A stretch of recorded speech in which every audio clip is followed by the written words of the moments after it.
everyone. So, I do a quick little video, more in depth, on the bells.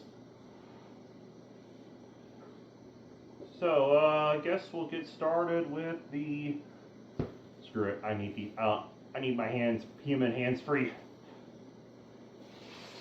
I guess we can start off with the oldest of the three. The first generation Western Cullen Hayes. This is made early 1980s or so, as far as I can tell.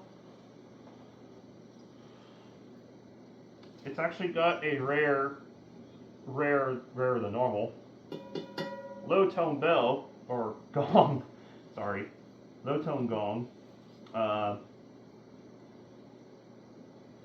compared to, so I have my second gen here, which has the normal one. That's what this one really should sound like normally, but I don't know if the gong got changed at some point, or if that was just a factory option, or if something happened weird. I don't know. Well, let's open the back up. Hello, Gracie. How are you?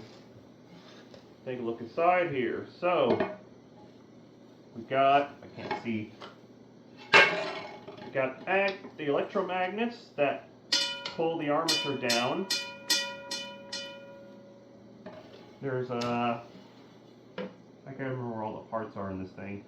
There's an input resistor over here.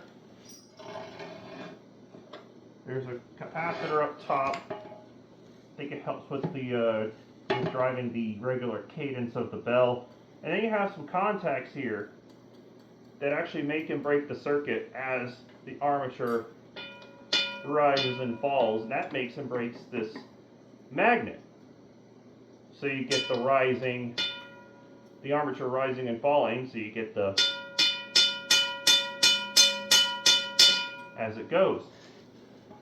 Let me pull the wires up out of the base here, and I'll actually give it a little run. Negative, positive, which one is which, even though this one really doesn't care. I know which is which here.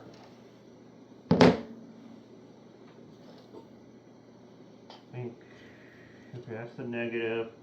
I still like to get the polarity correct.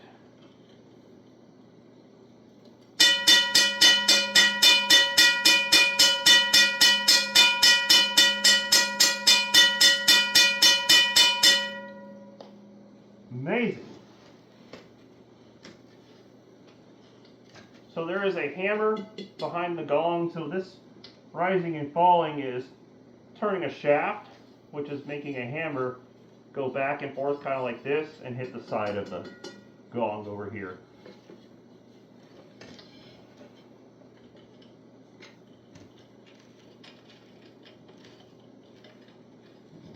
Tuck those wires. I'm just going to tuck them inside here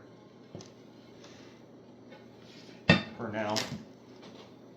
Reconcile that later. If I can find the thread. There we go. That went over tight. Alright. Let's get to, I guess, the second generation Western Cullen Hayes.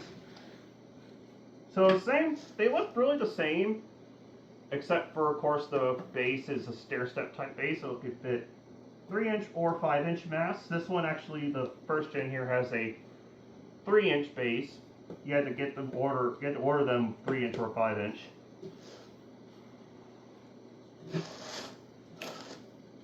So we'll open that up too. So it's the same, really. Just some components are newer and a little bit updated. It's the same layout. You know, resistor. There's a adjustable resistor, and then there's a fixed resistor, I think, right here. And the other one has that too. And then there's a capacitor. Where are you? Where are you? Right here. For helping. I believe that helps drive the cadence in a more smooth way or something. I don't know. I'm no electrical engineer. Probably should be though. And then you got the magnets, the contacts, which the contacts are adjustable. just in case you need to do that. And it's just the same up and down motion of this armature in here that makes her go. Makes her go ding, ding, ding.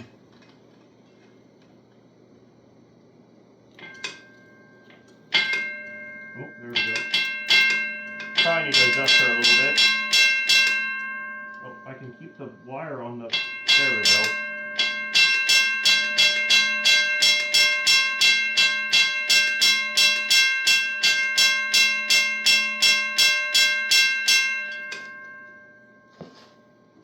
So that's a more normal pitch for a Western Cullen Hayes first or second generation. And they actually, believe it or not, Western Cullen still makes these bells. They just have the newer logo on the back here than what this one has. I think this one's from like the 90s or something like that, maybe the 2000s. Drill. Gotta love Fursuit vision, can't see anything.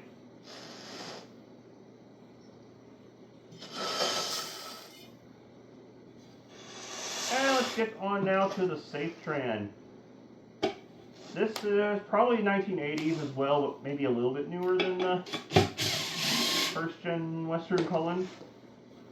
So it actually is a little different. The door actually opens downward on these. And it's a little different. So I gotta look at this to remember stuff. So there's no adjustable resistor in this guy as far as I can tell.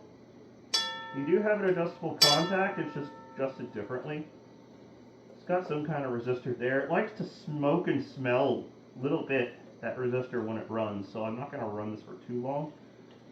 This one really does like to have its polarity correct. So I actually do have colored wires on this, differently colored wires. And this one, instead of going up and down, it's a back and forth kind of motion. Let's do this. I think the wire's a little shorter on one of these. Oh, hands on the gong. I can't do that. What the heck? There we go. There we go.